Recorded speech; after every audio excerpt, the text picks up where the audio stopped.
suis membre du conseil d'administration de l'ASSAR, conseil scientifique, de la présidente aussi de l'ASSAR. Donc je souhaite la bienvenue à professeur Debanné et aussi à Jalal Belmiloud.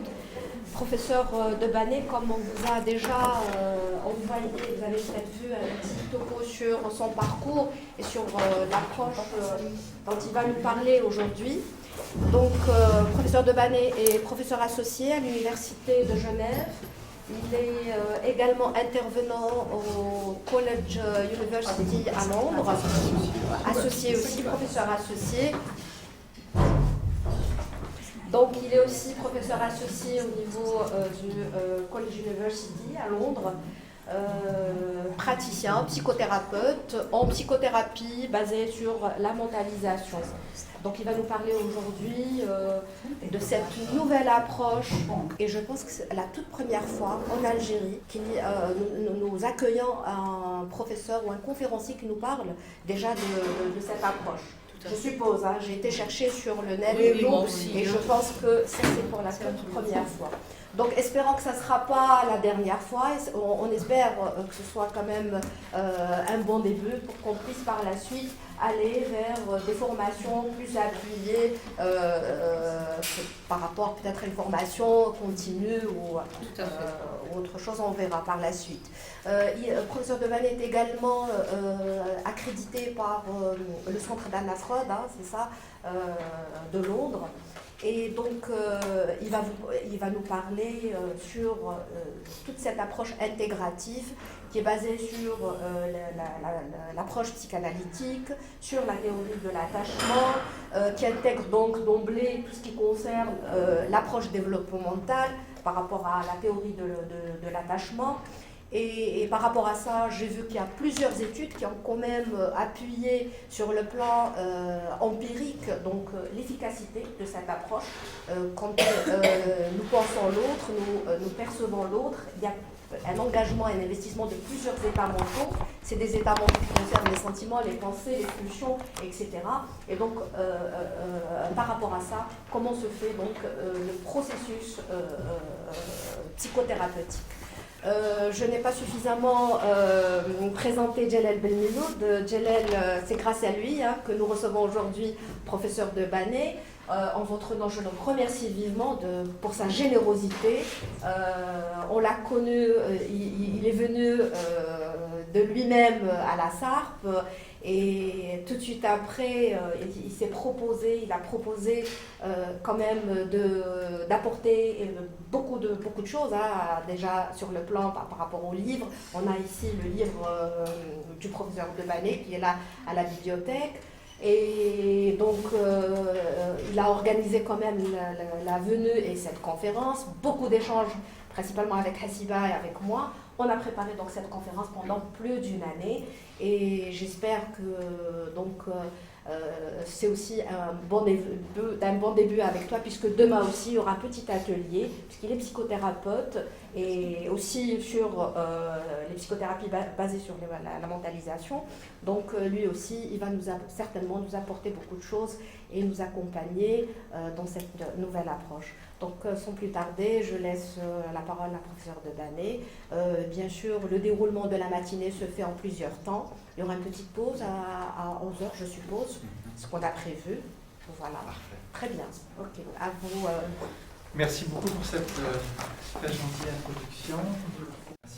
Merci à vous de votre accueil. Je crois qu'effectivement, comme vous l'avez souligné, c'est vraiment grâce à Jalal Belmiloud que nous avons la chance de nous rencontrer aujourd'hui, partager finalement des perspectives probablement de points de vue différents sur la même chose, qui est qu'est-ce qui se passe dans la tête de nos patients, et qu'est-ce qui se passe dans notre tête quand on est avec eux.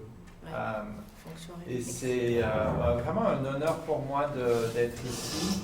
J'ai appris au travers de Jalal et de notre conversation aussi d'hier soir, toute la riche historique de votre groupe qui ne peut qu'inspirer le respect et la modestie par rapport à tout ce que vous êtes arrivé à faire dans des conditions faire reconnaître le travail, faire reconnaître l'importance de cette approche du soin psychologique, de prendre soin de l'autre au travers de l'écoute, de la présence psychologique et pas seulement physique. C'est un combat que vous avez mené qui est absolument remarquable et qui me rend très humble par rapport à ce que vous avez réalisé ici. Et donc, si on peut nous contribuer d'une quelconque façon, on sera vraiment très honoré. Ce que je vais vous présenter aujourd'hui n'est pas le travail d'une seule personne, mais vraiment le travail d'un groupe de personnes avec qui on réfléchit à ces questions de la mentalisation, avec en tête de file Jalal, mais aussi des collègues à Londres et notamment à Paris, à Versailles, avec le professeur Speranza. Mais j'aurai l'occasion d'en parler plus longuement plus tard.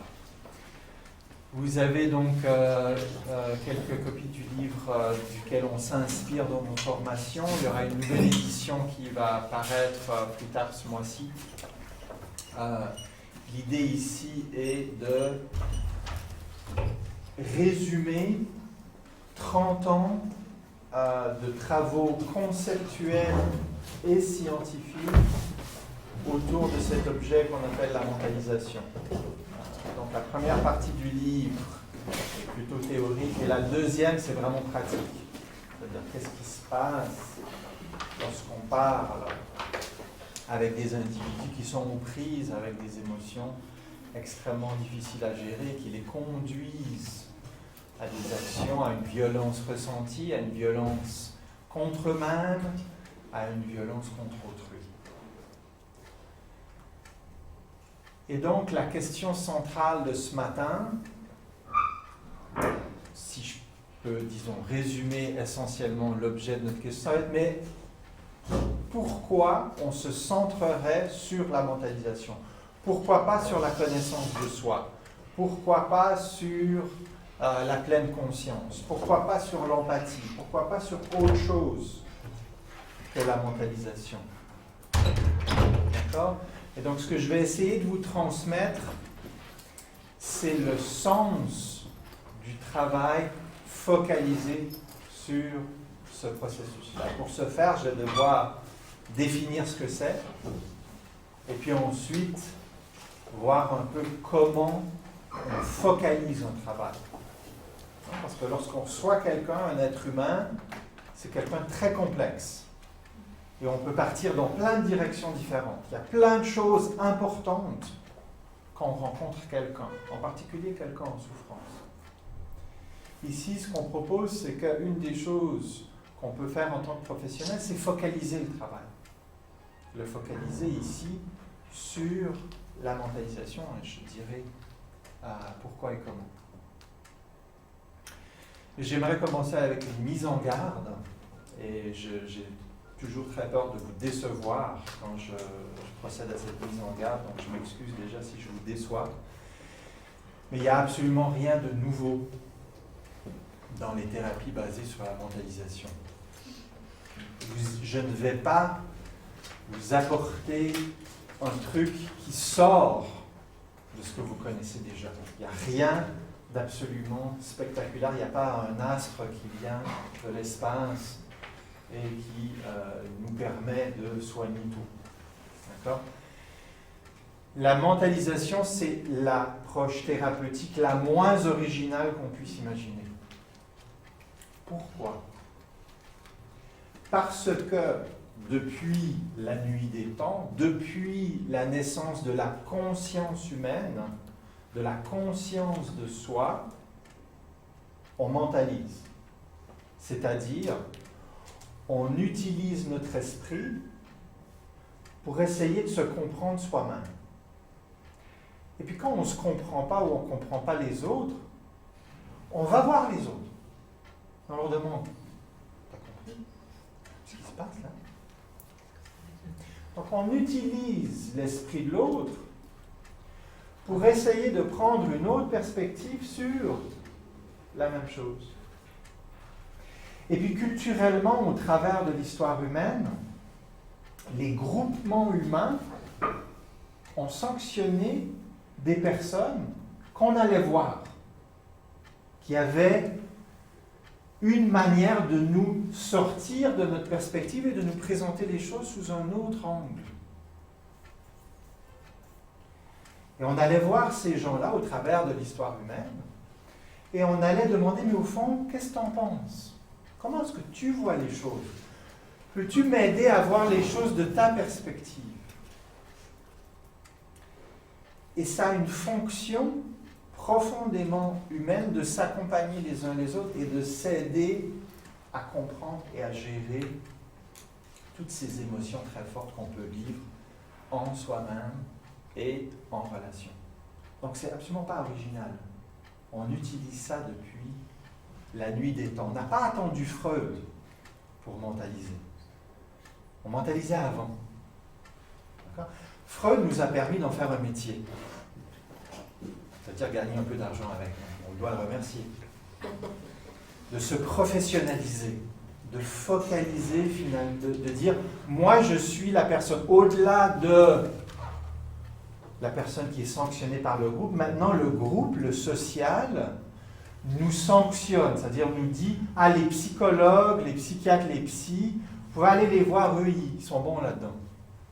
Non, mais des fois c'est un combat, selon l'époque socio-historique dans laquelle on se trouve, on doit faire reconnaître ça. C'est ce que vous avez fait. Vous avez fait reconnaître la valeur de votre travail pour qu'on vienne vous voir, pour prendre d'autres perspectives, essayer de gérer tout ce qui est ingérable à l'intérieur et avec les autres. D'accord? Donc c'est pas... C'est tout à fait une capacité qu'on a tous. De manière plus formelle, c'est-à-dire dans la littérature, si on va dans les livres, l'utilisation du mot mentalisation en francophonie commence, je suis peut-être biaisé parce que je viens de Suisse, mais commence, on croit, en Suisse. Édouard de Claparède, notamment, un éducateur, utilisait ce mot pour parler de l'éducation chez les enfants en particulier, qu'ils arrivent à mettre dans leur mental quelque chose de vécu.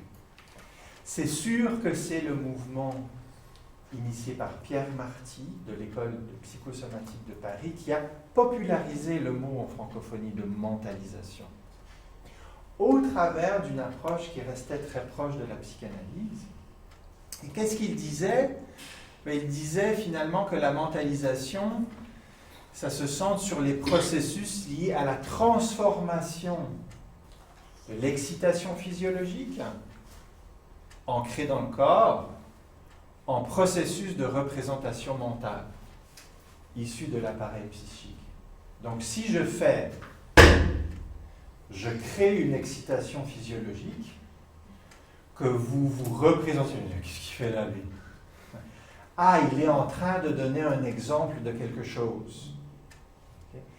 C'est pas qu'il se fâche, c'est pas qu'il a un problème à la jambe, c'est pas qu'il n'a pas d'autres intentions, alors c'est pas un bruit qui vient d'ailleurs.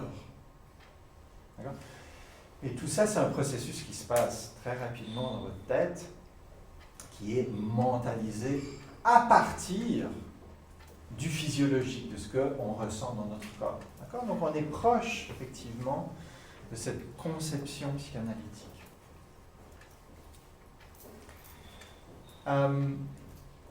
La manière dont on l'utilise, nous, était beaucoup aussi influencée par le monde plus anglophone, notamment Peter Fonagy et Christopher Frith, qui sont plus du champ, enfin Christopher Frith en particulier, qui sont plus du champ cognitivo-comportemental, qui a étudié beaucoup la schizophrénie en particulier, et qui s'est intéressé à quels sont les processus cognitifs qui font en sorte que le schizophrène perd le lien entre son intention et son action.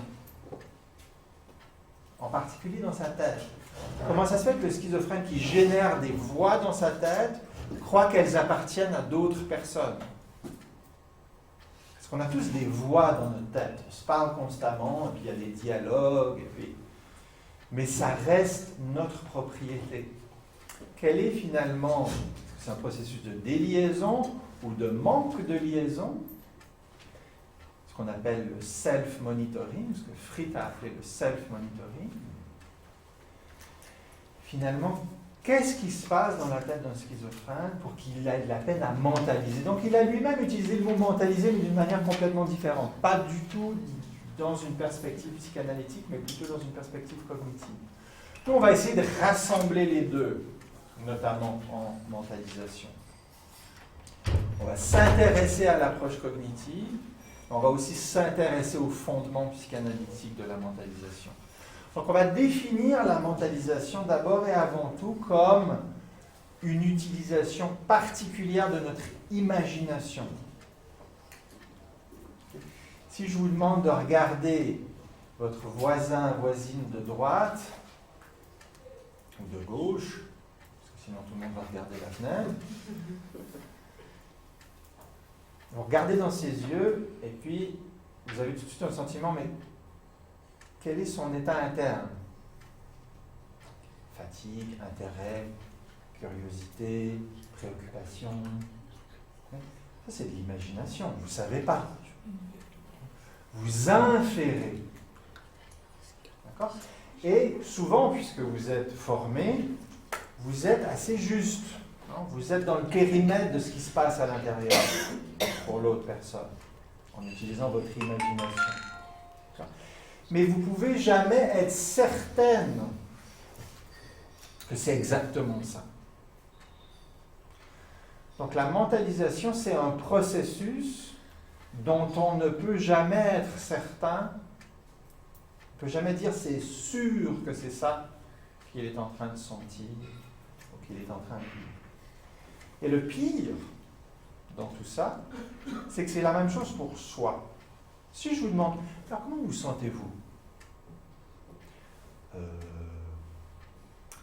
on va essayer de chercher des mots.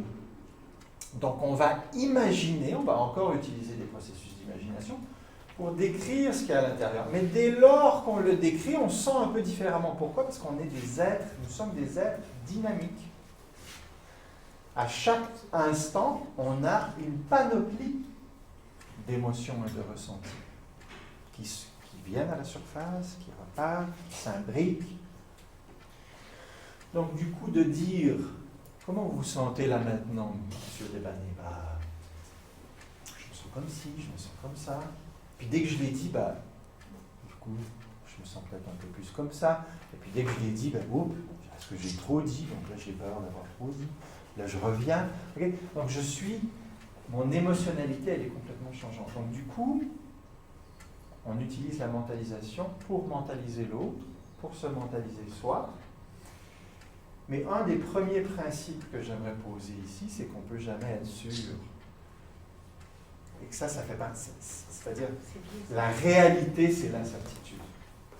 La réalité, ce n'est pas la certitude, c'est l'incertitude.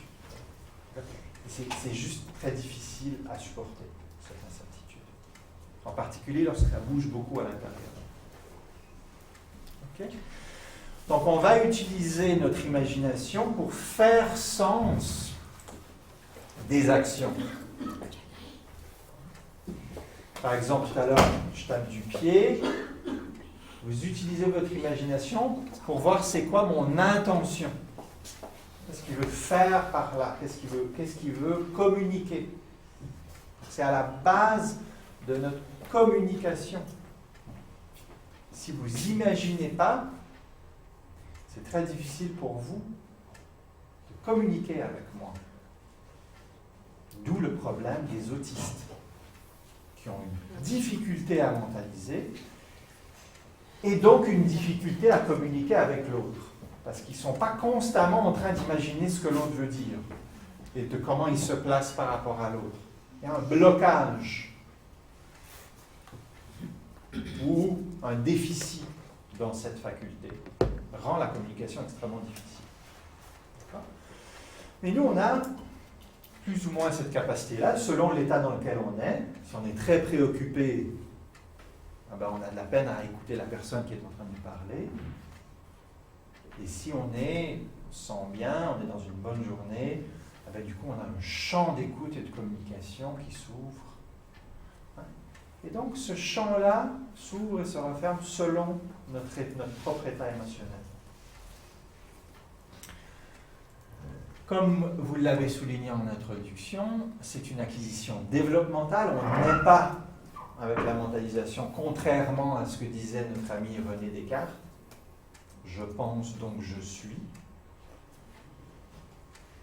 Il faut de très longues études pour arriver à formuler cette phrase. C'est vraiment une acquisition développementale. On croit ancrer au sein de l'attachement, je vais vous en parler, du lien de confiance épistémique. Ça, c'est peut-être une nouvelle expression pour vous que je vais vous expliquer, et qui mène au savoir du registre social. Une des choses qu'on sait chez l'être humain encore aujourd'hui, c'est que la plupart des choses que je sais, on me les a dites. On est encore dans une culture orale. Okay. Oui, mon éducation fait en sorte que, comme Piaget, le Suisse, dit, j'utilise mes processus hypothético-déductifs pour être bien sûr que l'information est valide. Mais globalement, si j'ai confiance, parce que déjà là j'ai fortement confiance en lui, s'il me dit quelque chose, l'Algérie c'est comme ça, je dis ah oui, ok. Après ça, je vais aller le répéter. Je vais aller le répéter à ma femme, je vais aller le répéter à mes amis. Tu sais, j'étais à Alger, et l'Algérie c'est comme ça. Ça vient d'où cette information de Jalal Baminou? Je n'ai pas lu des textes, je n'ai pas analysé les choses, je n'ai pas fait une recherche. Je crois Jalal.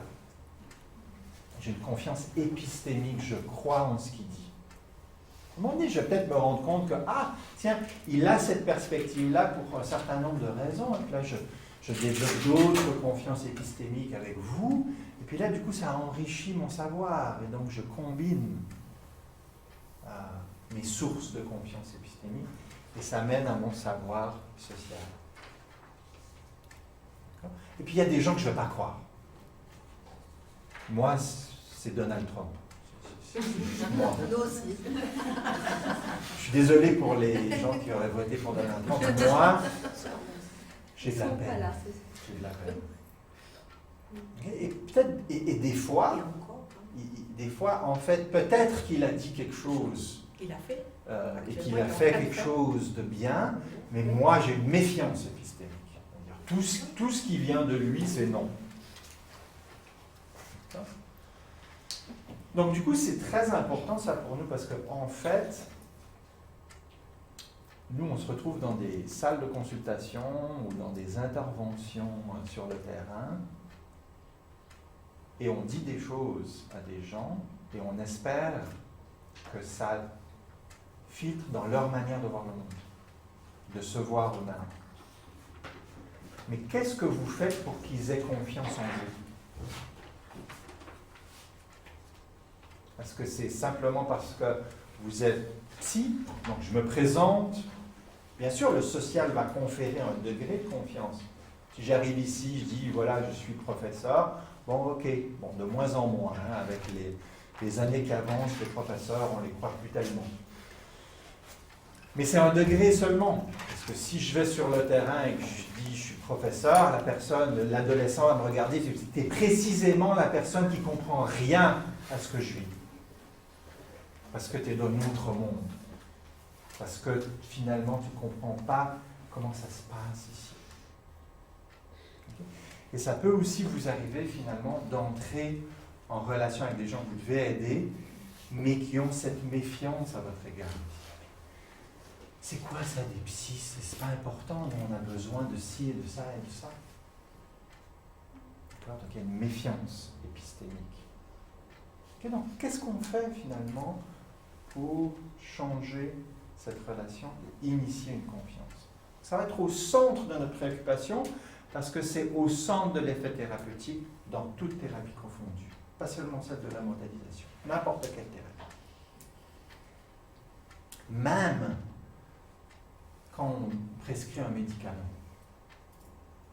il y a un effet de la confiance qu'on a dans le médecin pour potentialiser l'effet du médicament. Et donc on est construit comme ça en tant qu'être humain.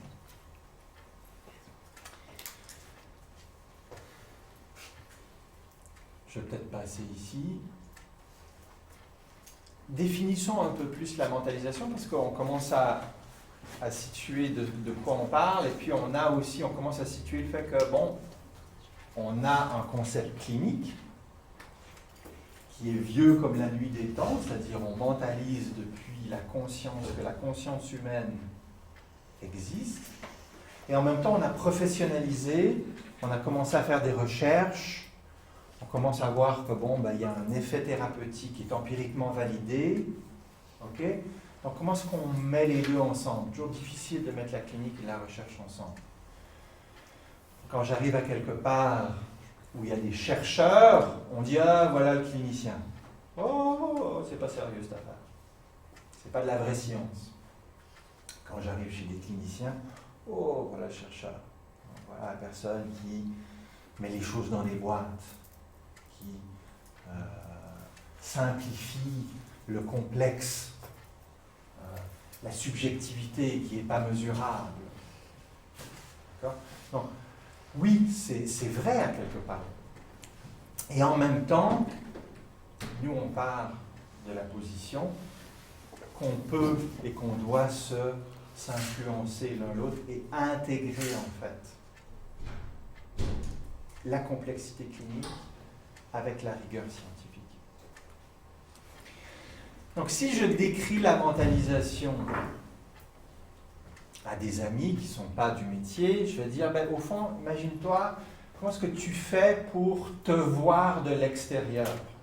Difficile ça. Comment est-ce que je fais actuellement pour voir comment vous me voyez? Pas simple. Et comment est-ce que je fais pour avoir votre expérience de ce que c'est qu'être vous? Et mentaliser, c'est ces incursions-là, de se vivre de l'extérieur tout en vivant l'autre de l'intérieur. Ça peut être très, très inconfortable, finalement, surtout avec des patients qui ont des vécus extrêmement lourds. C'est de maintenir l'esprit à l'esprit. C'est-à-dire qu'il ne faut pas que j'oublie que cette personne-là, par exemple, des parents qui ont commis des actes très brutaux auprès de leurs enfants, j'ai de la peine avec ça, parce que je suis identifié à l'enfant, je me dis, mon Dieu, c'est terrible, j'ai envie de protéger l'enfant. Et comment est-ce que je vais comprendre le parent? Est-ce que je dis, c'est un abuseur, hop, ou est-ce que j'essaie de garder l'esprit à l'esprit? Mais il y a un esprit derrière son action, il fonctionne comment? Et comment est-ce que je vais arriver, moi, à aider cet esprit-là?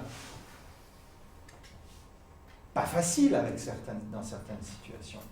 Dans certaines situations, on ne veut pas mentaliser. On veut dire, ce sont des criminels, ce sont des pédophiles, ce sont des abuseurs, ce sont des causes perdues. Et on a plein de mots non mentalisants. Et nous, en tant que psy, on doit garder l'esprit à l'esprit. Oui, mais qu'est-ce qui se passe dans sa tête pour qu'il se mette dans cet état-là et qu'il fasse ça? Parce que finalement, il n'est pas toujours comme ça. Par ailleurs, il a aussi, ou elle a aussi fait autre chose de sa vie. Comment est-ce que je fais pour mettre ces deux choses-là ensemble? Garder l'esprit à l'esprit.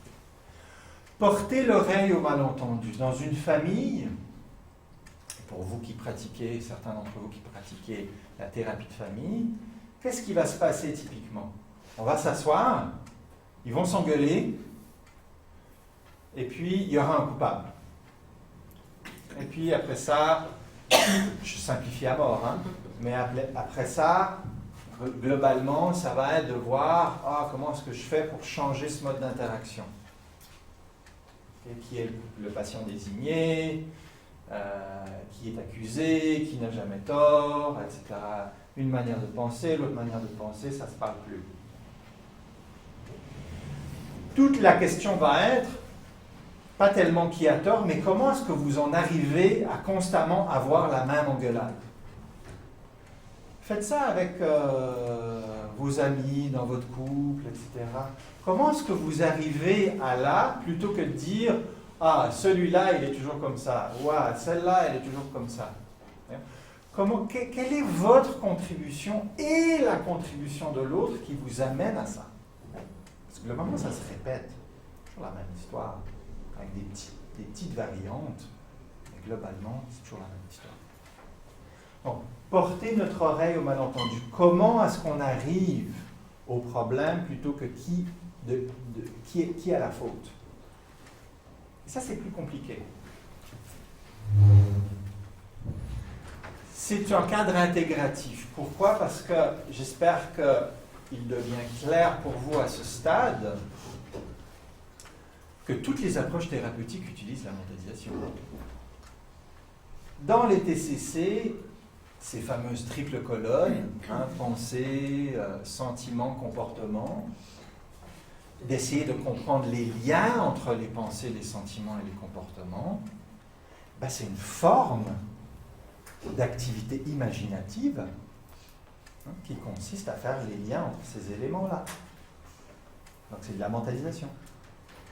Mais elle est structurée différemment qu'en psychodynamique. Ou en psychodynamique, on va être très porté à se mettre dans une situation avec le patient, à utiliser ce qu'on sent contre transfert, ce qu'on a l'impression qu'il projette, transfert, dans l'ici et maintenant pour comprendre le lien entre les pensées, les sentiments et le comportement. D'accord? En systémique, même chose, mais encore différent, dans le sens où on va s'intéresser à la manière dont les gens se parlent, au rôle qu'ils s'attribuent les uns les autres, aux émotions qui sont ressenties dans ces rôles-là et qui font tourner la structure de la famille. Fait tourner la structure de la famille. C'est de la mentalisation. Mais encore d'une perspective différente. C'est essentiellement toutes ces activités imaginatives que nous utilisons pour essayer de se comprendre.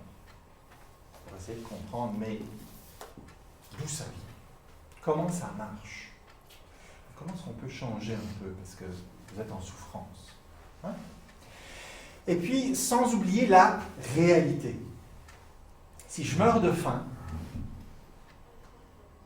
je n'ai pas les mêmes pensées, la même disponibilité psychique. Si je suis dans un monde extrêmement hostile, je ne viens pas philosopher, etc. Je suis pris avec des pensées qui vont peut-être laisser, à juste titre, moins de place à la mentalisation. La mentalisation, ce n'est pas un mode de vie, ce n'est pas la zénitude. D'accord? C'est un interrupteur qu'on peut allumer ou éteindre lorsqu'on en a besoin, lorsque les choses deviennent trop extrêmes, lorsqu'on veut éviter les débordements. D'accord? Mais ce n'est pas une philosophie de la vie. D'accord? S'il y a quelqu'un qui me menace, je ne vais pas commencer à dire je me demande vraiment qu'est-ce que j'ai fait qui te donne envie de me tuer. Non, j'ai peur, je coopère et j'essaie de sauver ma peau. Parce que si j'essaie de mentaliser, à ce moment-là, ma mort risque d'arriver plus vite que je le souhaite. Pourquoi? Parce que j'énerve la personne. Je ne réponds pas à l'expérience affective du moment. Et donc, du coup, j'augmente l'hostilité. Par ma position pourtant tellement bienveillante, mais non, mais pourtant je m'intéresse à votre agressivité. Mais non, ça n'a aucun sens. Pas mentaliser là. On mentalise après, lorsque les émotions descendent. Okay. Pour réinscrire, retranscrire, diront les cognitivistes, pour élaborer, diront les psychanalystes, pour créer un continent mental qui me permette de comprendre l'expérience et donc d'amenuiser l'émotion liée à cette expérience, de la réguler. Okay. Je vais passer ici. La mentalisation, attends, je vais peut-être aller ici. La mentalisation, maintenant vous pouvez me dire, oh mais là, de quoi vous parlez? Parler de tout et n'importe quoi, finalement. Parce que la mentalisation, c'est de l'empathie, en fait, ce que vous décrivez. C'est de la pleine conscience, de la mindfulness que vous décrivez. C'est de la conscience psychologique que vous décrivez. C'est peut-être de la théorie de l'esprit que vous décrivez, c'est-à-dire de comment est-ce qu'on se rend compte des pensées des autres. Alors oui et non. On décrit en fait un concept au carrefour de ces notions qui nous viennent de la recherche et surtout de la perspective cognitivo-comportementale qui a le bénéfice d'avoir mieux mesuré ces concepts, mais ces concepts-là ont des limites cliniquement si on les prend un par un. Parce que si on prend par exemple la mindfulness, la pleine conscience, elle est orientée vers soi.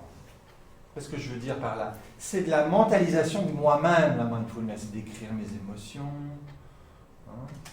être capable de rentrer en contact avec mon corps, de ce qui se passe, de focaliser mon attention là-dessus. Je ne suis pas en train de faire la mindfulness des autres.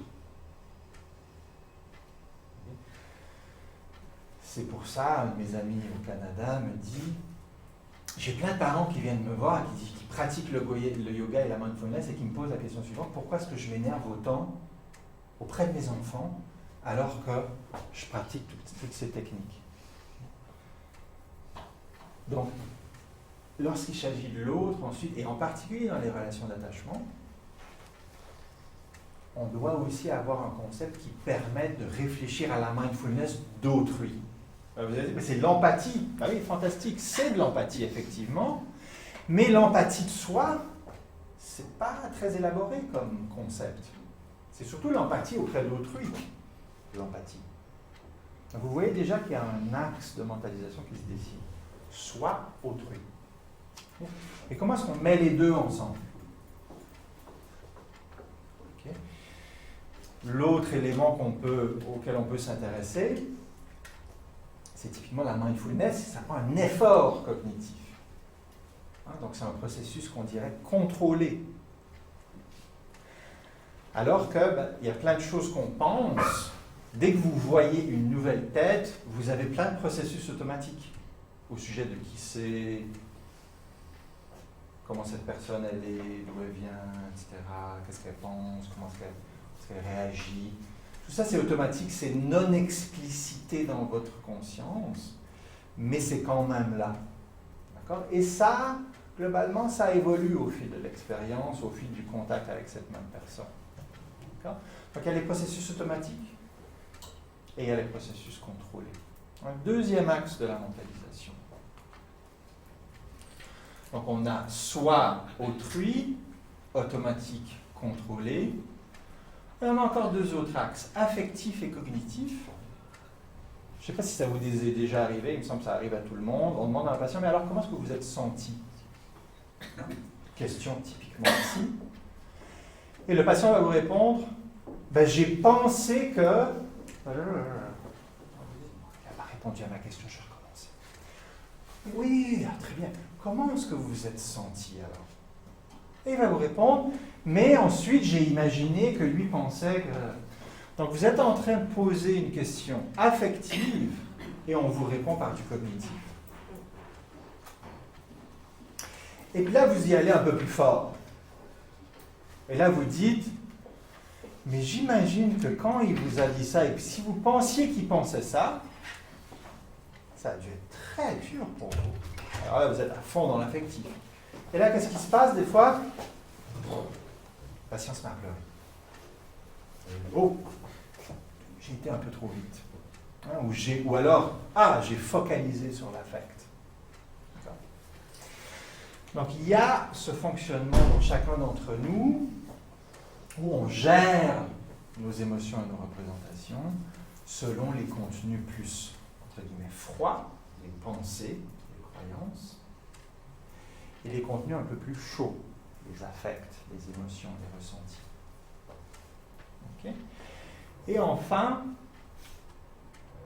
on peut s'intéresser à l'interne et à l'externe. L'externe, c'est comment est-ce que vous mentalisez sur la base de ce que vous voyez et vous ressentez. Donc si je fais tout vous indique sur mon visage que j'ai de la peine, que je suis en tristesse, pleure, etc. Okay? C'est de l'externe. Vous n'avez pas besoin d'imaginer beaucoup. Hein? Vous voyez ça comme ça. Mais si je reste dans une position un peu perplexe, là vous devez aller penser à ce qui se passe à l'intérieur, quelle est sa réalité psychique, qu'est-ce qu'il essaye de dire, qu'est-ce qu'il essaye de montrer, c'est dans l'interne. Okay? Donc on est toujours en train de mentaliser au travers de ces différentes dimensions. Un adolescent typique en Suisse va croiser un autre adolescent et va me dire « Mais pourquoi est-ce que tu me regardes comme ça ?» Il est fixé sur l'externe. Et la personne peut lui dire, mais tu sais ce que j'ai à l'esprit, c'est que je me demandais comment tu allais. Ouais, je ne te crois pas. Okay? Il ne croit pas l'interne. Il semble percevoir sur le visage de sa maîtresse d'école, son ami dans le préau, etc., de l'hostilité. Donc du coup, il va rester fixé sur l'externe. Un patient va me dire, vous en foutez de moi. Moi, le sens de ma vie, c'est précisément pas me foutre de mes patients, au contraire. Non, vous en foutez de moi, mais pourquoi est-ce que vous dites ça? Mais il y a 5 minutes, je suis en train de pleurer, vous n'avez pas passé les mouchoirs. Je n'ai pas fait une action. Et sur la base de cette action-là, externe, le patient mentalise que mon état interne, c'est que je m'en fous. Dans les relations amoureuses, tu ne m'as pas appelé, tu ne m'aimes plus. Okay? C'était mon anniversaire, tu ne m'as pas offert des fleurs. Okay? Tu t'en fous. Donc on est tous aussi un peu victimes de ces mouvements de mentalisation sur la base du contraire. D'accord? En réalité, la mentalisation, c'est une intégration dynamique et constante de ces polarités. Je dois aller piocher dans l'interne, dans l'externe, chez soi, chez autrui, dans le cognitif et aussi dans l'affectif. Je dois intégrer ça dans ma représentation mentale. D'accord? Et cette lecture, et Jalal va en parler, cette lecture des polarités de la mentalisation est très utile cliniquement. C'est-à-dire, il y a une traduction clinique évidente quand j'écoute le récit d'un patient. Est-ce qu'il est focalisé sur les autres? Ou alors est-ce qu'il est focalisé sur lui? J'ai un patient avec un trouble de la personnalité narcissique qui commence sa séance invariablement comme ceci. Monsieur Desmonnets, je vais très bien. Je n'ai pas pensé à vous cette semaine, ça veut dire que je vais très bien. J'ai fait du ski, j'ai fait ci, j'ai fait ça, ça va super bien. Alors moi, je sais que c'est quelqu'un qui peut aller très bien et on ne sait pas pourquoi du jour au lendemain il est à l'hôpital, crise suicidaire. Donc mon travail est de créer un espace de représentation, de mentalisation entre le je vais très bien et l'hôpital.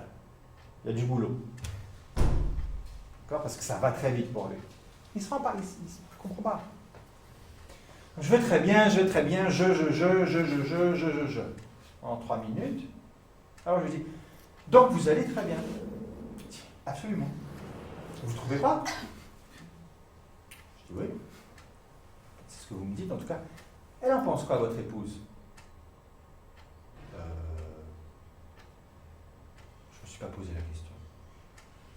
Donc l'autre, la polarité autrui, elle n'est pas là dans son esprit. On va essayer de l'accompagner à utiliser aussi, rapatrier l'autrui pour avoir une représentation. Alors là, il me raconte, si c'est intéressant ce que vous dites, la dernière fois, j'étais en train de marcher avec elle, et puis elle est rentrée dans un magasin, et puis moi, en fait, j'étais préoccupé par ma douleur de dos, et puis j'ai continué, et puis 20 minutes plus tard, j'ai reçu un texto qui me dit « T'es un gros salaud, tu m'ignores, etc. » Et puis je ne comprenais pas. Vous étiez rendu compte qu'elle était rentrée dans un magasin? Non. Donc, c'est quoi l'expérience de votre épouse qui est avec quelqu'un qui ne se rend pas compte qu'en fait, elle est rentrée dans un magasin et qu'elle... Oui, elle m'a dit en plus qu'elle m'a fait ci, etc. Mais moi, j'étais un petit peu pris. Donc, c'est quoi son expérience? Je ne sais pas. Je ne comprends pas. Par contre, dès qu'elle me dit ça, moi, je commence à paniquer parce qu'elle va me laisser. Et donc, je commence à avoir des idées noires. Donc, je commence à me critiquer moi-même, etc. Il y a toute cette problématique, soi, autrui. Cette lecture-là, donc, comme vous le verrez avec Jalal, très utile cliniquement pour guider nos interventions dans le moment à moment d'une séance. Dans beaucoup de cliniques différentes, avec des patients très différents les uns des autres. Pourquoi? Parce que la psychopathologie a tendance à faire en sorte que le patient se polarise sur une des dimensions ou une des polarités de la mentalisation. Et notre travail va être de l'aider à intégrer le reste. Le propre de la psychopathologie, et même vous pouvez en faire l'expérience en vous-même, lorsque vous allez moins bien, vous avez tendance, en tout cas moi j'ai tendance, à voir les choses d'une certaine façon. C'est la faute des autres. Okay.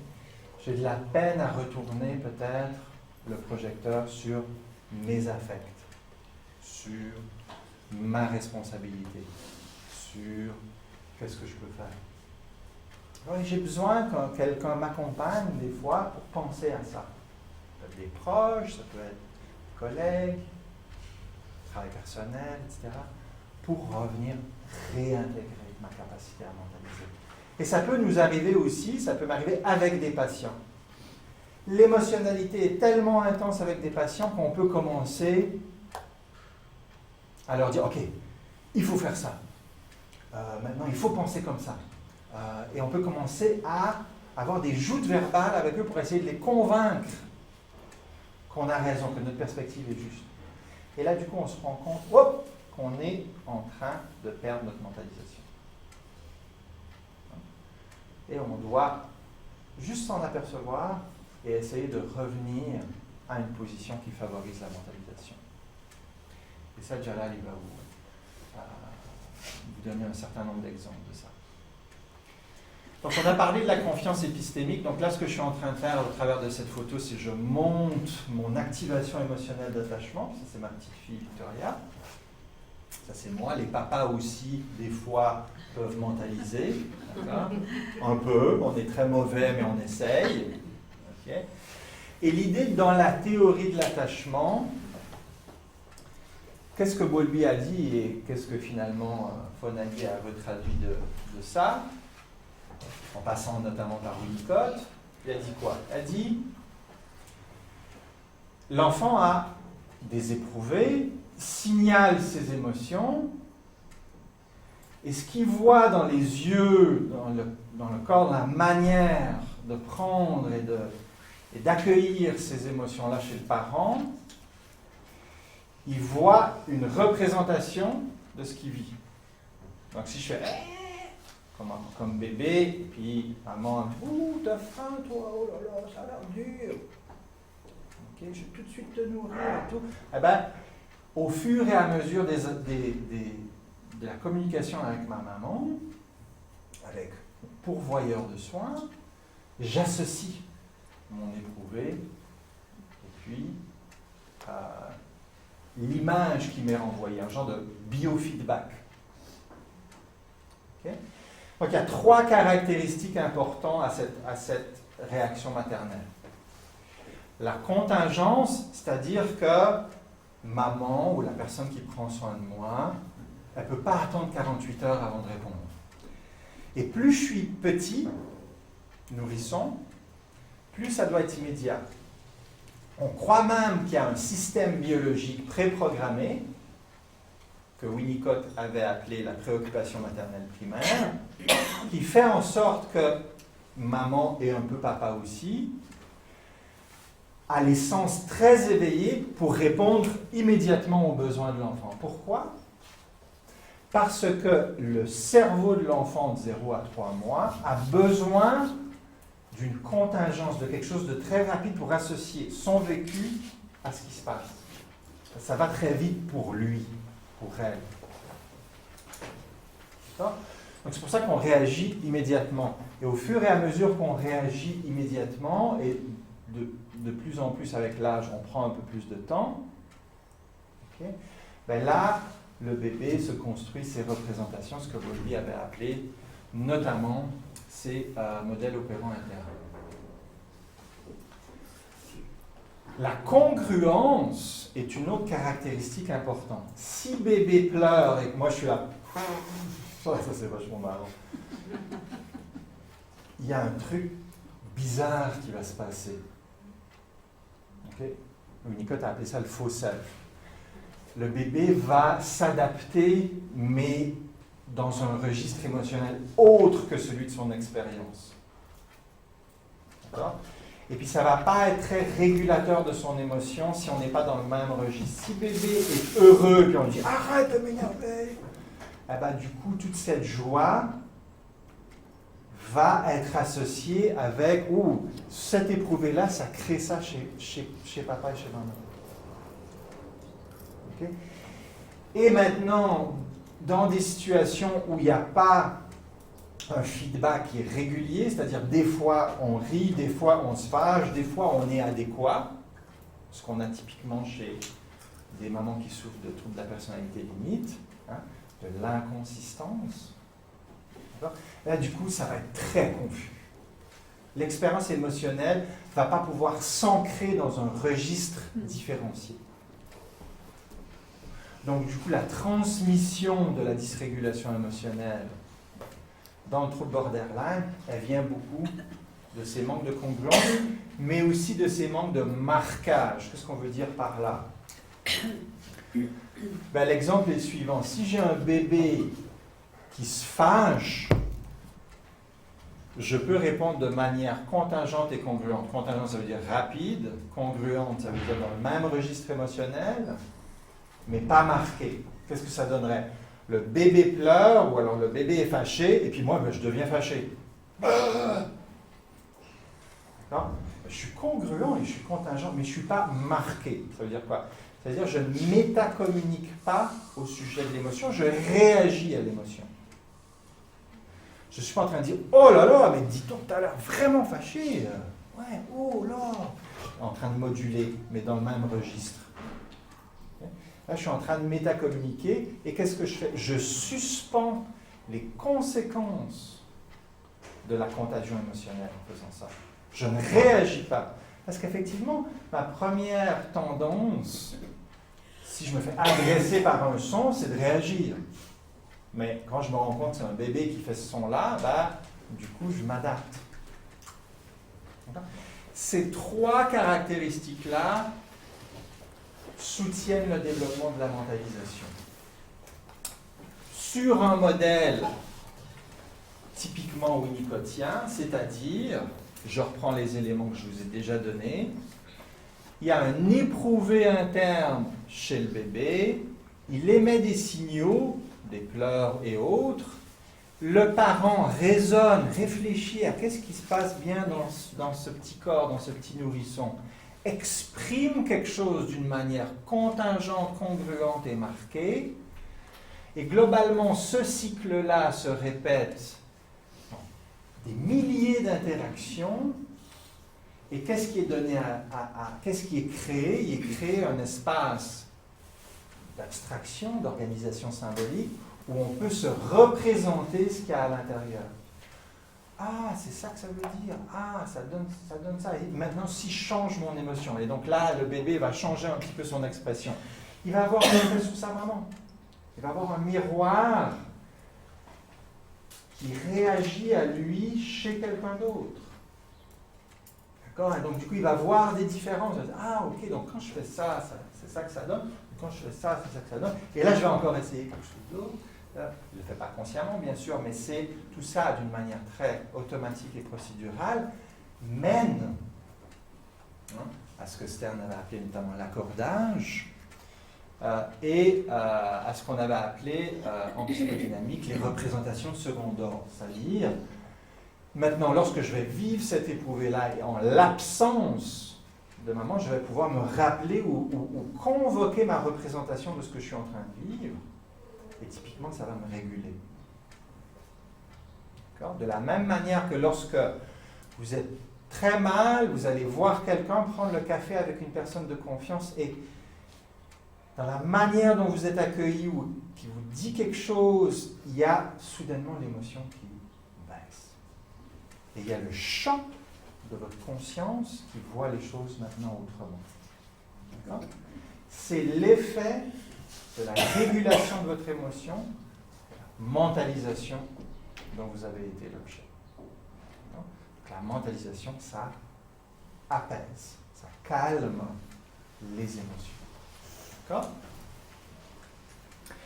Mais c'est aussi autre chose, c'est aussi de la communication. Donc on postule un autre instinct, l'instinct de communication.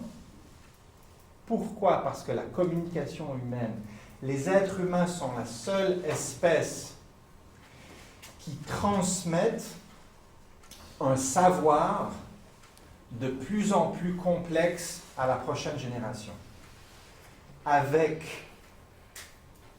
des outils. Par exemple, ça ou ça. Okay? Et ces outils-là font en sorte que même ma fille de 6 ans utilise mon téléphone mieux que moi. Ce qui est très humiliant. Mais pourquoi? Moi, ça marche. Parce que la manière dont est communiquée l'information, elle est plus simple. Et elle va communiquer l'information à la génération future de plus en plus complexe. Il n'y a pas ça chez les animaux. Même chez les éléphants.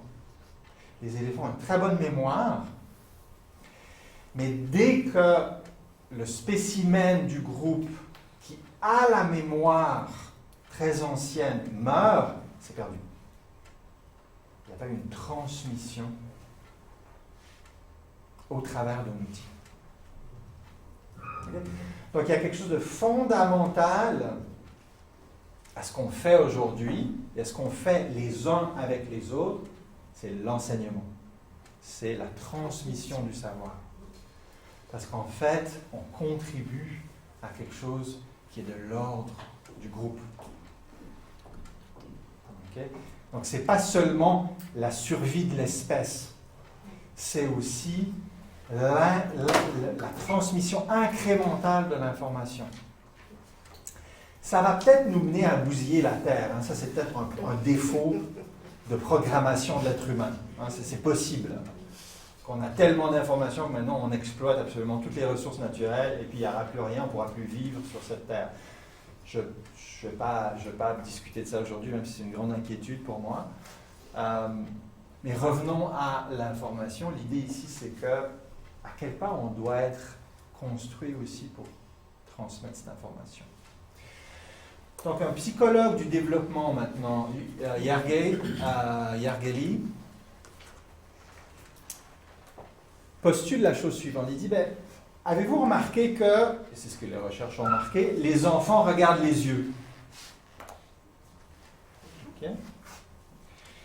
Même quand ils n'ont pas de paroles, de mots, il y a des tours de parole avec maman et papa et les autres. La réactivité contingente dans le binôme parent-enfant. On ajuste notre ton quand on parle. On s'accorde émotionnellement. Pourquoi? Pourquoi ça sert? L'idée, c'est que ça sert à focaliser l'attention pour ensuite transmettre une information. D'accord? Donc, typiquement, si je regarde Jalal dans les yeux, je dis Jalal, j'ajuste mon ton, je suis en train de communiquer que là, je vais dire quelque chose d'important. Tu dois savoir que des signes de communication qu'on appelle ostentatoires, c'est-à-dire qu'ils changent de mon débit de parole naturel auquel Jalal est habitué. Il dit, oh, il va me dire un truc, il va me dire un truc là. Et il va me le dire à moi. C'est-à-dire que moi, je suis donc un agent social qui vaut la peine, à qui il vaut la peine de communiquer une information. D'accord?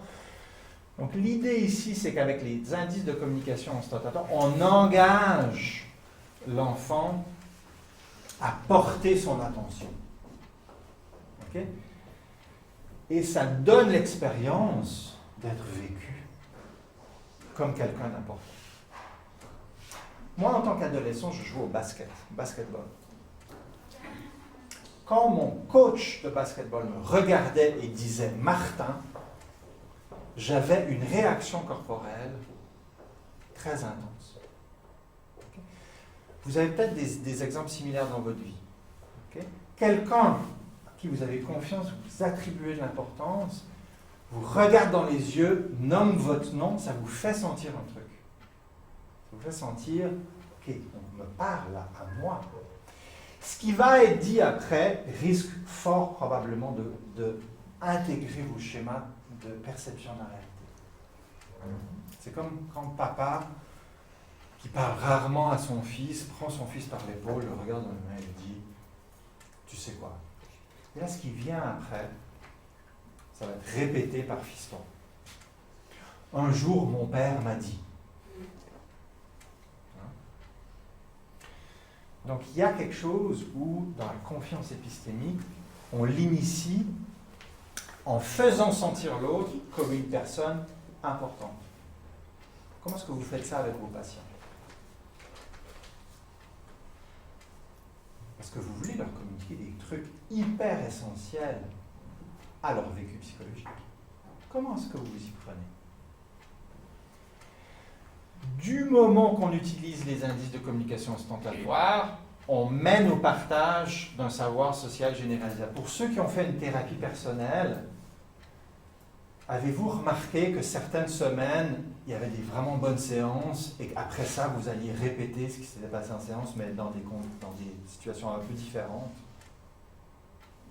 Vous allez tester le savoir social qui vous a été transmis, qui vous a semblé vraiment très pertinent à vous, probablement pertinent aux autres, et qui devrait être partagé. Donc là, vous allez dire à votre meilleure copine ou à autre, mais as-tu pensé que ça pourrait être peut-être? Ça vient directement de la séance de lundi, de la séance de la semaine dernière. Ce n'est pas un problème. Au contraire, c'est que vous allez tester le savoir social, voir comment il fonctionne finalement. Est-ce qu'il peut fonctionner pour quelqu'un d'autre? Et si oui, ben, tant mieux. D'accord? Éventuellement, il va être modulé aux personnes, etc. Mais globalement, c'est cette idée de transmission qui est importante. Alors, on peut effectivement mal utiliser la communication ostentatoire. Okay? Si ça vous intéresse, regardez les politiciens, ils sont très bons. Pourquoi? Parce qu'ils ont beaucoup de charisme. Ils vont arriver devant des foules, Ils vont parler et chaque personne dans la pièce va être là. Ah, on me parle à moi personnellement. Okay? Et les personnes vont sortir ensuite de la manifestation et ils vont aller dire à tout le monde, il a raison, c'est comme ça que le monde fonctionne, c'est ça qu'on doit faire. D'accord? Donc, et si vous regardez la manière dont les politiciens parlent, ils utilisent aussi beaucoup d'indices de communication ostentatoire parce qu'ils veulent influencer aussi la manière dont les gens pensent. D'accord? Donc nous, on n'est pas politiciens, on est psy, et on essaie d'utiliser ces éléments-là, la communication humaine, à bon escient, pour que la personne puisse faire l'expérience d'un mieux-être dans sa vie.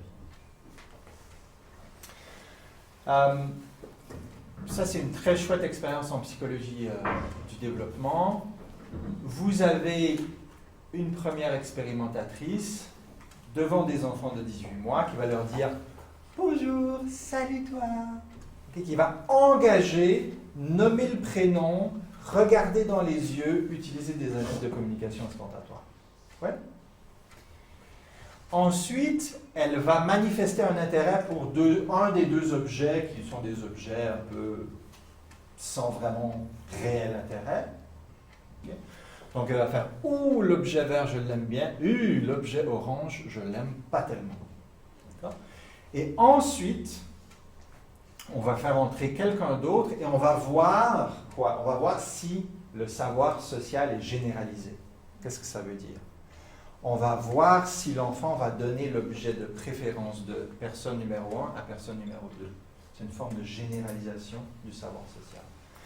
Donc à 71%, 71%, l'enfant va donner l'objet de préférence à quelqu'un d'inconnu, sur la base de ce qu'il a appris ici. Okay? Mais si l'expérimentatrice n'a pas utilisé les indices de communication ostentatoire, l'objet de préférence ne sera donné à la personne numéro 2 que seulement 40% du temps. C'est-à-dire, kiff-kiff, 50-50, à peu près, hein, au niveau statistique. Il n'y a pas de différence. Okay? L'enfant n'est pas bête. Si c'est la même expérimentatrice qui lui demande quel est l'objet de préférence, va lui donner son objet de préférence, à 80% du temps presque. D'accord? Donc il y a une leçon ici extrêmement importante pour nous psy.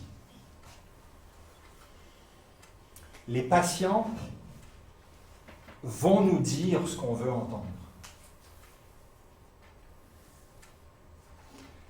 Ça ne veut pas dire qu'ils vont généraliser ce qu'ils disent. Autrement dit, on peut avoir l'impression que le patient fait du progrès en thérapie, mais s'il ne se passe rien à l'extérieur,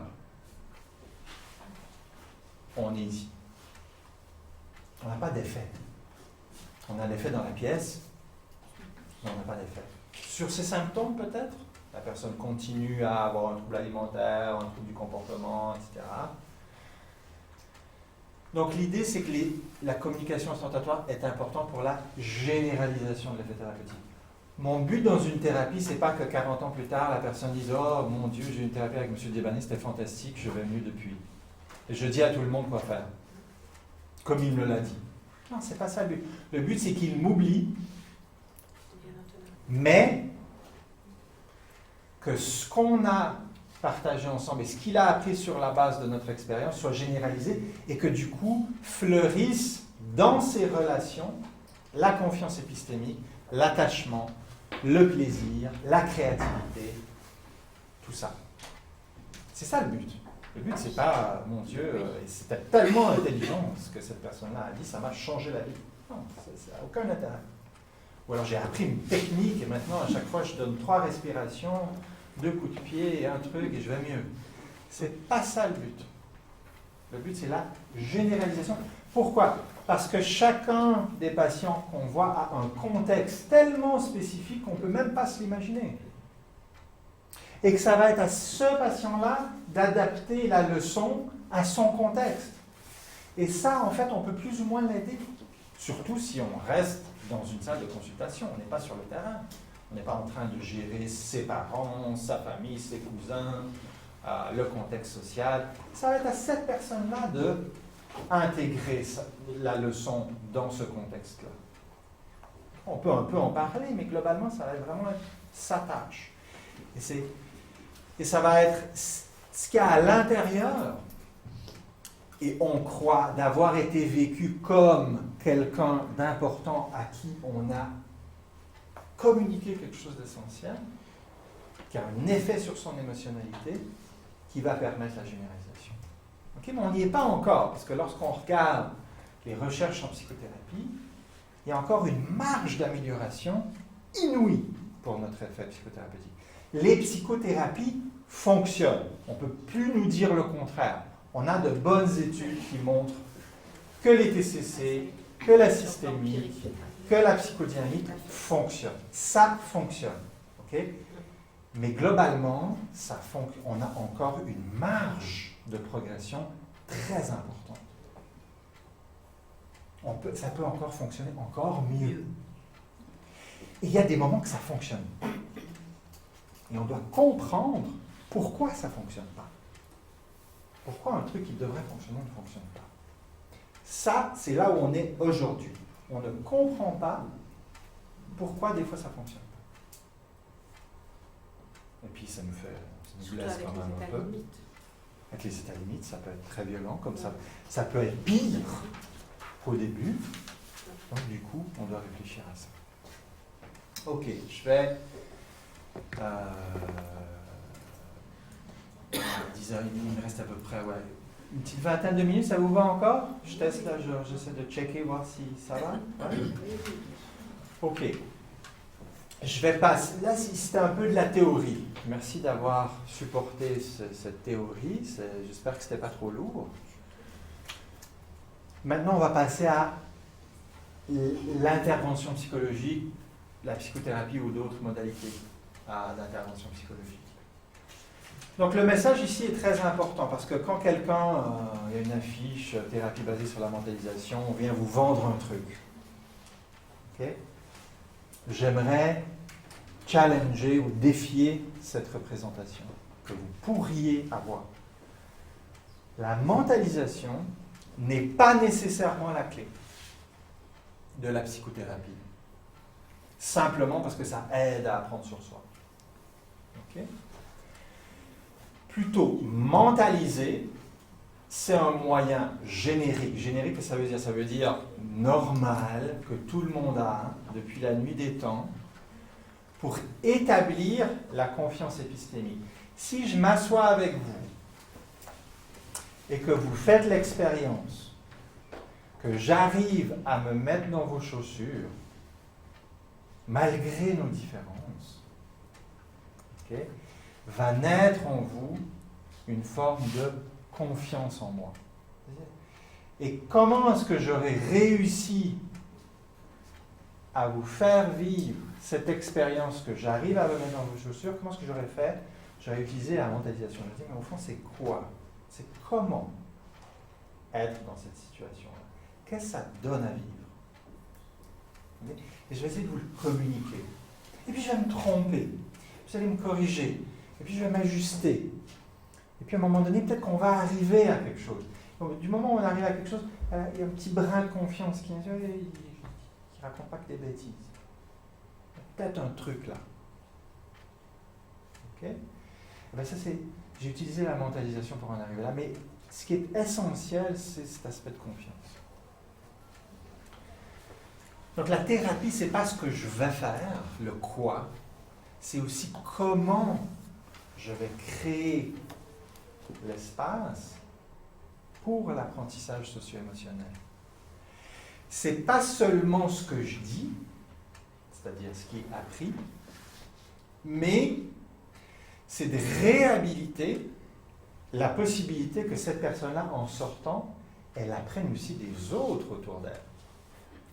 Parce qu'une personne apprenne de moi, c'est un truc, mais si elle apprend 10 personnes, elle est d'autant plus riche.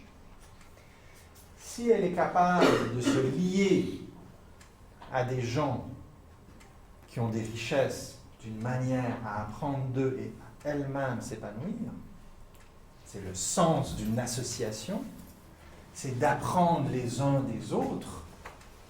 On est plus riche à plusieurs que tout seul, même si on est très fort et très puissant.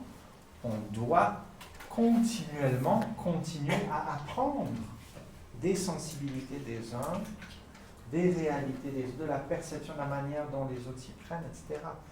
Et plus on est capable de s'engager avec les richesses personnelles de chacun, plus du coup on s'enrichit personnellement.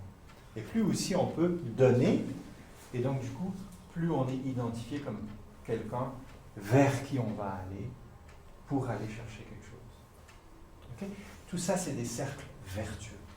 Effet boule de neige. Effet boule de neige.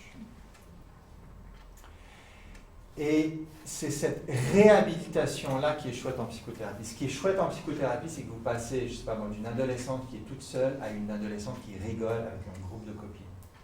C'est ça l'important. Que cette adolescente-là, elle puisse aussi se lier d'amitié, de relations profondes avec d'autres êtres humains, d'apprendre. Parce que ce n'est pas vous qui allez lui apprendre son métier, ce n'est pas vous qui allez lui apprendre la manière dont elle va faire ses choix dans la vie. C'est elle qui va apprendre des autres. Et vous, vous voulez réhabiliter la possibilité d'apprendre.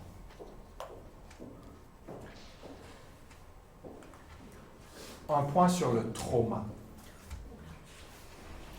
Le trauma vient attaquer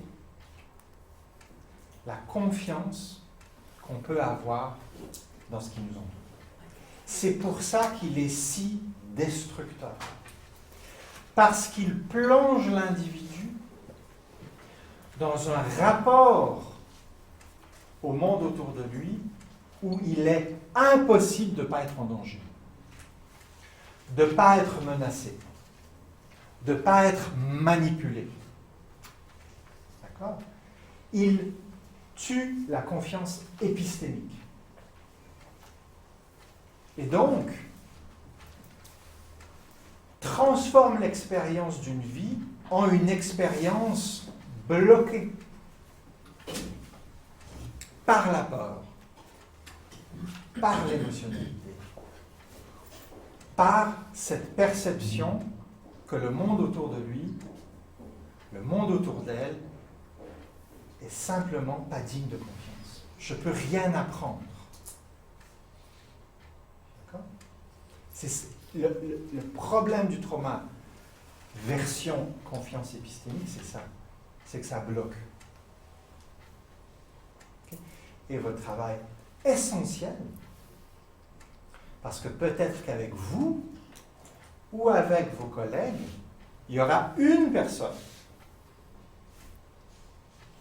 qui va faire l'objet de ce que Cyril Nick notamment a appelé les tuteurs de résilience, qui va faire l'objet d'un investissement de confiance épistémique.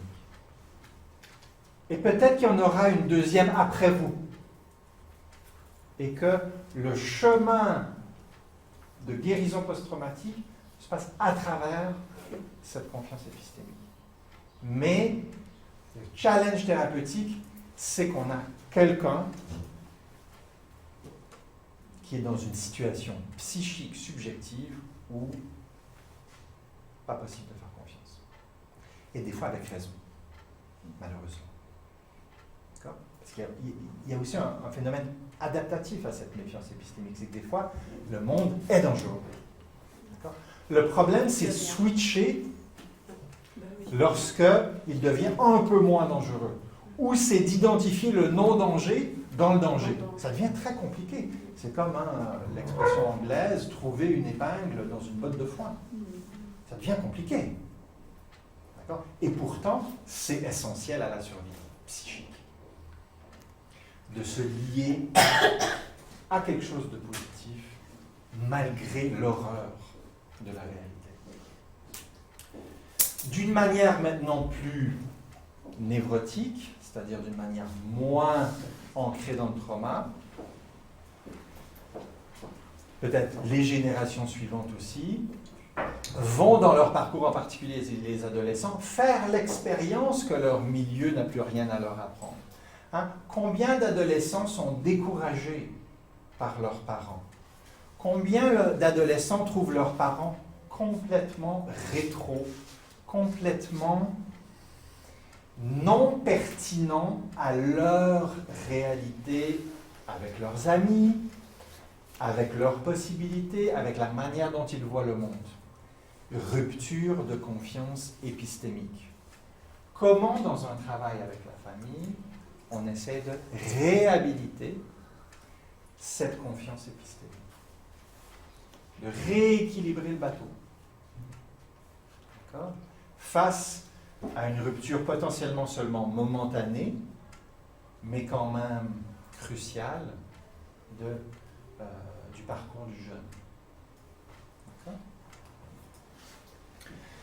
Du coup, comment faire? Alors, malgré ce qui est écrit, il n'y a pas une manière de faire. Ce qu'on va essayer de vous communiquer aujourd'hui et demain, c'est des principes d'application. Parce qu'on se situe dans la même philosophie que celle dont je viens de parler, c'est que moi, je ne sais pas comment faire ici. Vous savez comment faire. Moi, j'ai aucune idée. Aucune idée. Par contre, je vous propose un certain nombre de principes que je vous propose de tester dans vos milieux spécifiques. Enfants, ados, psychiatrie, consultation générale, autres. Adultes, vieillards, famille, tout. Ces principes-là sont essentiellement des questions à se poser constamment. C'est-à-dire, c'est du self-monitoring. Hein. C'est est-ce que je suis vraiment en train de faire ce que je pense que je suis en train de faire? Et comment est-ce que je peux tester ça? On ne veut pas que vous partiez dans un doute existentiel et constant, on ne veut pas vous semer un doute constant, mais on veut vous aider à réfléchir à la question qu'on a posée au début. Mais au fond, si je me suis proposé de travailler sur la mentalisation, parce que c'est ce que je suis en train de faire. Le reste, nous on travaille sur la mentalisation, le reste, il y a d'autres techniques, il n'y a pas de problème, c'est très bien d'utiliser plein de techniques. Mais si vous êtes engagé dans un travail sur la mentalisation, comment est-ce que vous savez que vous êtes dans ce travail et pas dans autre chose?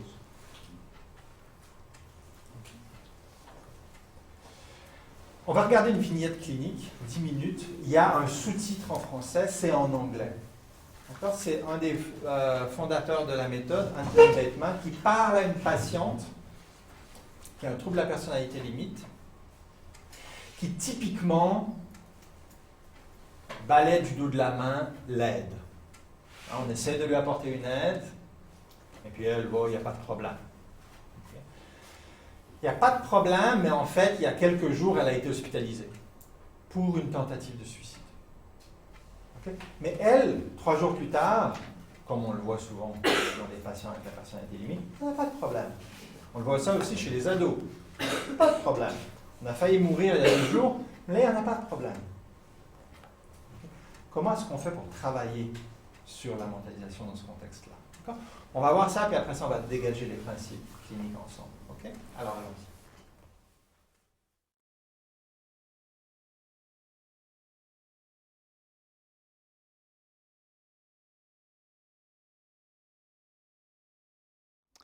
Okay, Lucy, how have you been over the last week then? I've been good. Been good? Yeah.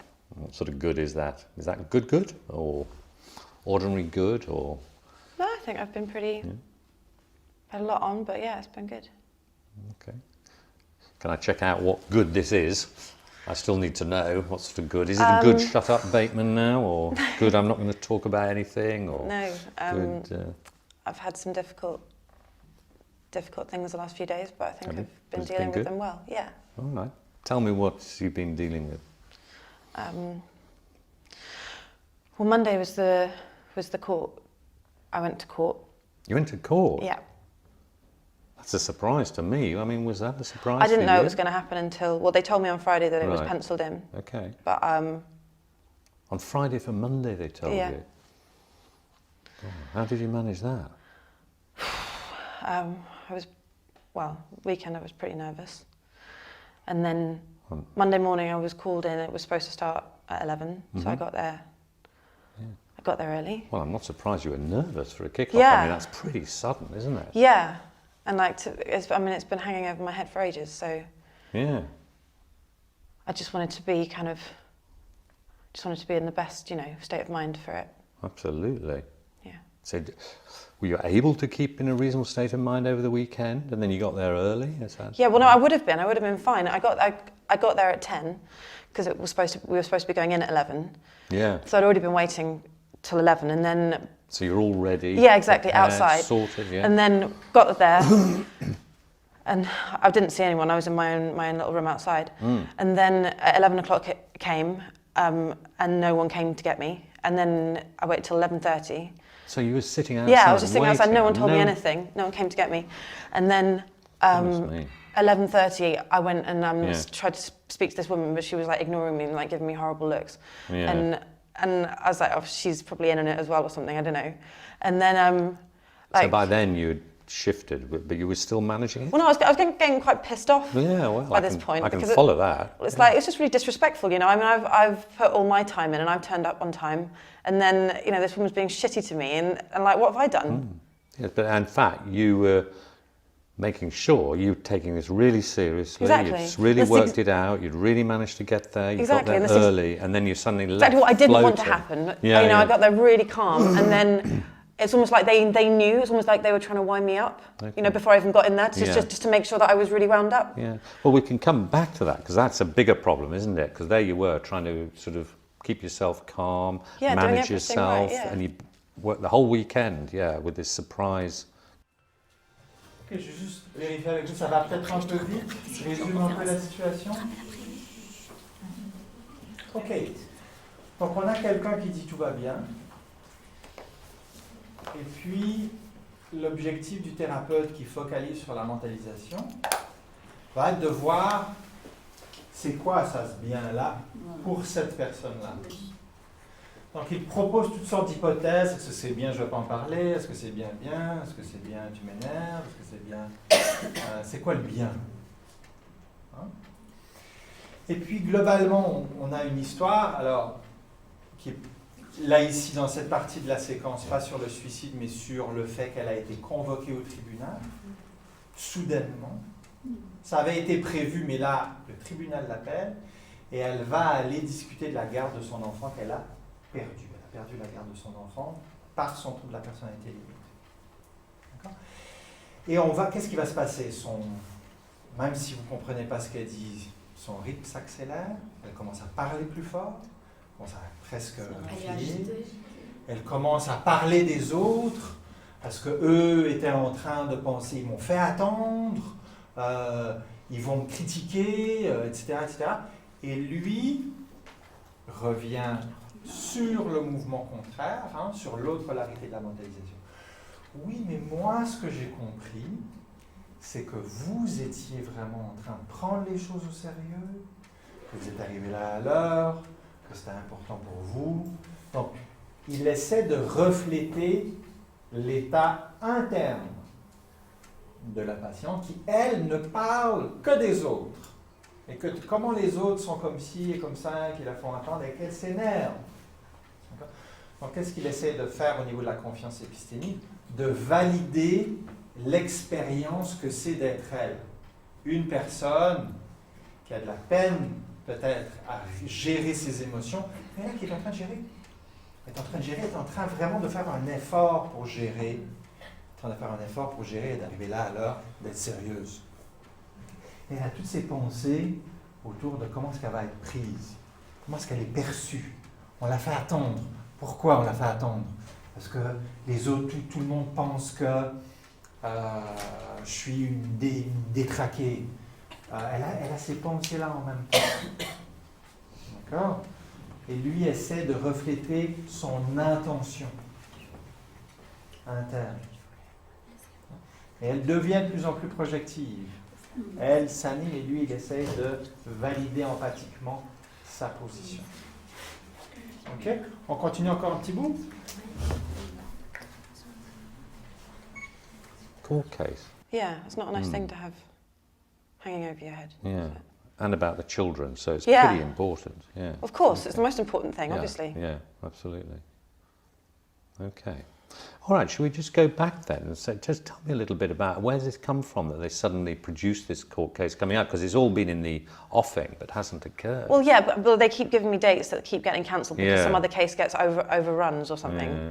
which is obviously just, I mean, that's like the worst thing for everyone because you're Absolutely, all prepared and then yeah. the day before, you know, which Yeah. is why I didn't even know if it was going to happen this time. Yeah. And so, you know, I was like building up to it all weekend.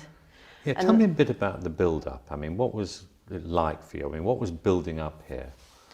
Well, it's the fact that you've got this massive day coming up that your whole future can hinge on. And you know that if you fuck up or if you're in the wrong state or someone winds you up, you can completely mess it up Right. for forever, Yeah. Yeah. for a long time. And And what was your sense of what it is about you that might mess it up? well, because I don't always act how I plan to. Mm-hmm. You know that. Yeah, I do. But it sounds like you really prepared yourself to start taking it Yeah. seriously. And then the difficult bit is that other people didn't seem to be taking it quite No, as seriously. exactly, which is the whole Hang on, don't point. get worked up about it I'm not- straight away. Okay, yeah. I'm not getting worked up. Okay. I'm saying it's obvious that's the whole point of why I put so much good work in. Yes. And then at the last minute, just to be like fucked off like that. Okay. All right. So what was it like when you were beginning to get fucked off? Did you manage that as well before you went I tried in? to, yeah. Yeah, good for you. Yeah, How I did you tried do to. it? I just kept thinking about Alice, and I kept, you know, I was just like breathing really slowly. Mm-hmm. And every time I got like those thoughts, like those intrusive thoughts, whenever they came in, I could just, What do you mean by that? Sorry, I'm not sure what you mean by the intrusive thoughts. well, like when I'm trying to be calm and stay on the straight, and then sometimes thoughts come in that actually, I can feel them come in, Yeah. and I can feel them in my whole body, and I get really, really worked up, and I'm getting much better at seeing them coming in, and then I can push them away if I concentrate on the straight. On the straight thought. So I just kept thinking about Alice and about the straight thought. And Did you have a sense of what was bringing in those thoughts, though? What was going on for you that brought them in? Did you have a sense of that now? just being angry, Right. being really angry Yeah. about stuff that I can't control. Yeah. Okay. You know, and things that other people have done that had nothing to do with. So which was the bit here that made you angry? Because the whole situation's a big problem, isn't Well, it? just knowing that Jez was there. Sorry? Has that Jez made was- you angry? Yeah, really angry. Right, okay. Obviously. Help me see the obvious nature, in a sense. Because he's taken her away from me. Right, okay. And he was So I gonna be really there. had to, I was Yeah. really, you know, Okay. I was doing really well. Yeah, okay. Well, let's just leave it just there for the moment in doing really well. So the doing really well was essentially you prepared yourself, you took it seriously, you actually really, really sorted that out and were really managing it. Yeah. Okay, even managing the fact that Joe was going to be there and the whole thing was a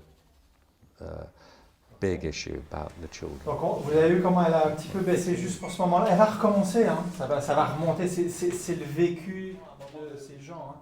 C'est de se calmer, remonter, et puis ce qu'il essaie de faire, c'est de valider l'expérience intérieure. Il la valide plusieurs fois et tranquillement, elle s'apaise. D'accord ? Et ce qu'on essaie de créer dans une thérapie basée sur la mentalisation, c'est ce mirroring de l'état interne pour créer une représentation de soi. Okay? Parce qu'est-ce qui se passe pour elle d'habitude? Elle va là-bas, elle est anxieuse, elle commence à s'énerver parce qu'on la fait attendre, elle trouve ça injuste et sans respect qu'on la fasse attendre comme ça, elle s'énerve et là les autres disent ben voilà la borderline. Voilà. Et ben elle continue à ne pas voir son enfant. Donc elle doit commencer à se rendre compte de ce processus-là. Mais on ne peut pas lui dire, ben voilà madame, c'est ça qui se passe. Il Parce que ça, c'est trop mentalisé, il y a trop d'informations. On doit aller pas à pas avec elle pour lui faire découvrir à chaque moment comment ça se passe et comment elle switch. À un moment donné, il dit, mais à ce moment-là, est-ce que vous avez décroché? Vous étiez en train de gérer ou vous avez décroché? Et il dit ça au moment où elle dit, ah, ils commencent à eux trouver, me laisser là, ils commencent à eux penser que je suis comme ci ou comme ça, etc. C'est vraiment ils sont vraiment en manque de respect et elle commence à être hostile sans savoir pourquoi exactement elle attend. Peut-être que la personne, il y a un problème dans le cas précédent au tribunal, ça dure un peu plus longtemps, elle a oublié d'aller avertir la personne, je suis désolé, on va devoir vous faire attendre 1 heure encore. Il ne s'est rien passé de ça pour les raisons qu'ils ont, mais elle commence à interpréter. Elle commence à dire, ouais, c'est parce qu'ils trouvent comme si ils veulent commencer à m'énerver, et ils vont réussir à m'énerver. Et moi, je vais m'énerver, et je vais avoir l'air de la borderline, et puis je ne vais pas retrouver mon enfant. Ouais, et c'est continuellement comme ça pour plein de choses dans sa vie. Donc l'idée, lorsqu'on cible d'augmenter la capacité à se mentaliser, à mentaliser les autres, d'abord c'est chez soi. Il faut commencer par soi. On a cette image comme dans l'avion. Si vous êtes avec votre enfant dans l'avion et que la cabine, la pression dans la cabine, il y a une dépressurisation. Les masques à oxygène tombent. Qu'est-ce que vous faites? Qu'est-ce que vous devez faire? Vous êtes avec votre enfant. Qu'est-ce que vous devez faire? Sur soi d'abord. Oui, sur soi d'abord. Parce que notre tendance, c'est de le mettre sur l'enfant.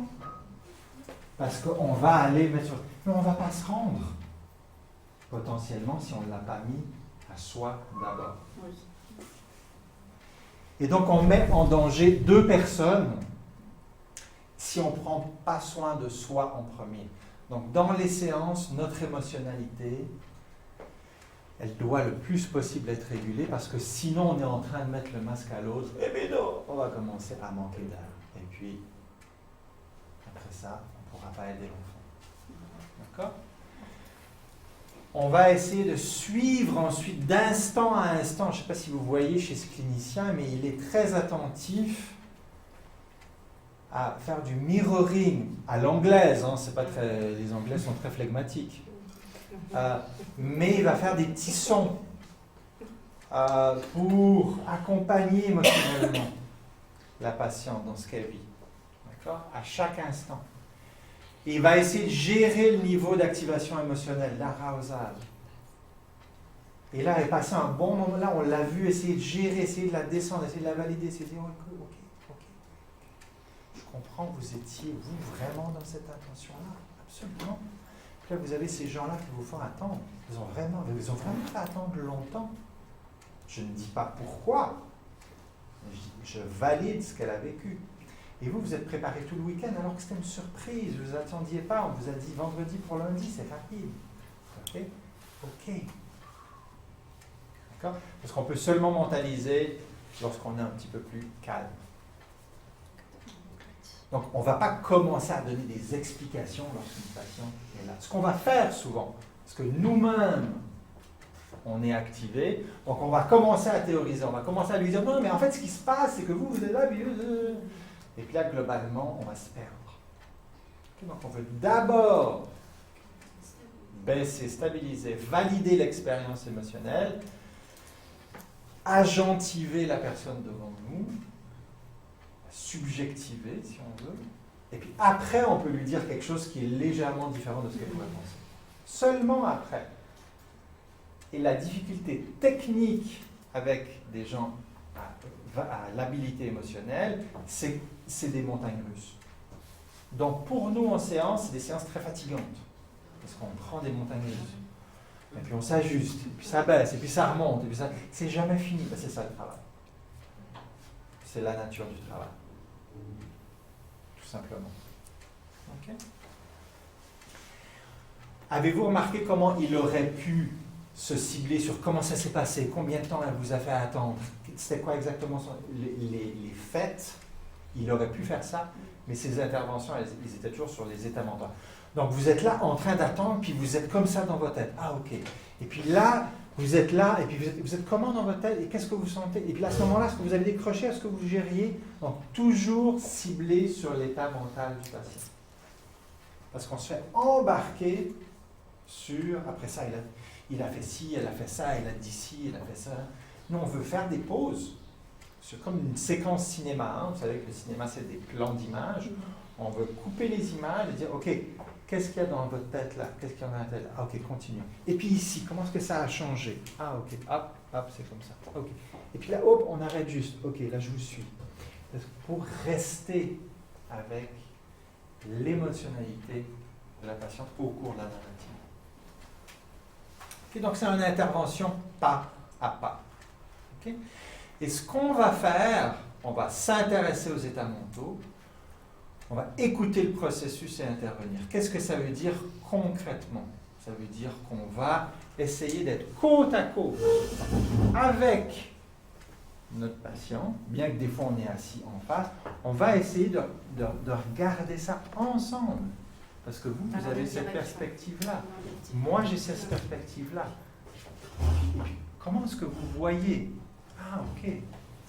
C'est pas, c'est ça. C'est ça. Regardez ça. D'accord? C'est vraiment, ah, comment est-ce que vous voyez?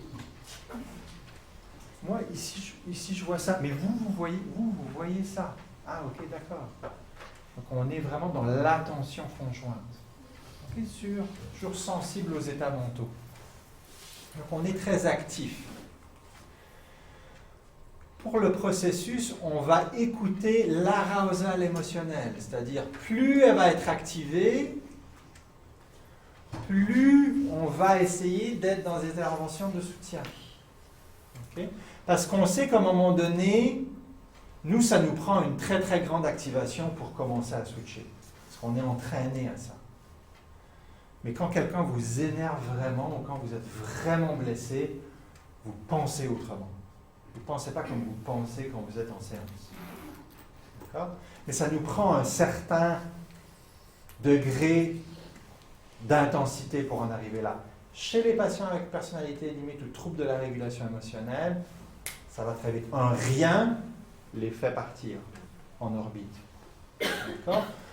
Donc nous, on veut réguler ça au travers de notre lecture dont on a parlé au niveau des axes de la mentalisation. Et puis pas à pas, Jalal, il vous mènera vraiment sur des séquences cliniques à considérer ces éléments-là. Je vais passer. Et puis enfin, on va essayer d'intervenir à un niveau ajusté. Comme je le disais tout à l'heure, si on est dans le rouge de l'émotionnel, on va être en soutien, en empathie. Dès que ça baisse un peu, on va clarifier. On va peut-être même essayer de dire « Oui, mais qu'est-ce que vous voulez dire par là ?» On va poser des propositions d'élaboration. Dès lors qu'on sent qu'on est avec la personne, on va plus mentaliser. C'est-à-dire, on va lui dire « Non, mais regardez, moi, c'est ça que je vois. » Et puis, vous voyez, si je m'assois à la place de votre mari, peut-être que c'est ça qu'il voit. Donc là, on complexifie. On complexifie quand on mentalise. Mais on va se focaliser sur l'affect. C'est quand votre mari, il voit ça, c'est ça qu'il vit, lui. D'accord? Ça, c'est difficile à entendre, souvent. Okay? Donc, on a besoin de faire un travail avant pour poser la mentalisation. Et quand on va poser la mentalisation, la personne va souvent réagir émotionnellement. Elle va dire « Non, non, non, c'est pas ça, vous avez absolument pas raison. » Oh.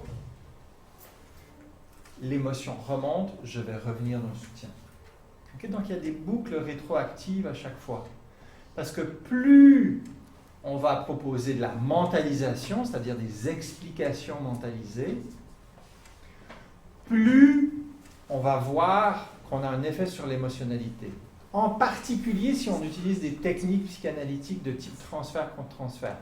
Mais au fond, est-ce que vous me vivez comme quelqu'un qui, mentalisation de la relation thérapeutique, ça, qu'est-ce que ça fait? Ça active les défenses ou l'émotionnalité de la personne. Donc, du coup, il faut travailler avec ça d'une manière extrêmement sensible. Okay? Et qu'on va constamment utiliser des boucles rétroactives de soutien, de validation empathique pour avancer dans le travail de la représentation mentale. Ouais. Voilà. En conclusion, donc, d'une manière simplifiée, pour tout être humain, une émotion puissante amène une difficulté à mentaliser. Cette difficulté à mentaliser amène une difficulté à porter mon attention sur les autres. Okay? Ou alors peut-être à porter une attention sur mes émotions. Du coup, les autres vont me sembler incompréhensibles. Qu'est-ce que je vais faire quand les autres vont me sembler incompréhensibles? Je vais tenter de les contrôler. Quelle est la meilleure manière de contrôler les membres de votre famille? On a cette expression, appuyer sur leur bouton. C'est-à-dire le bouton qui les énerve.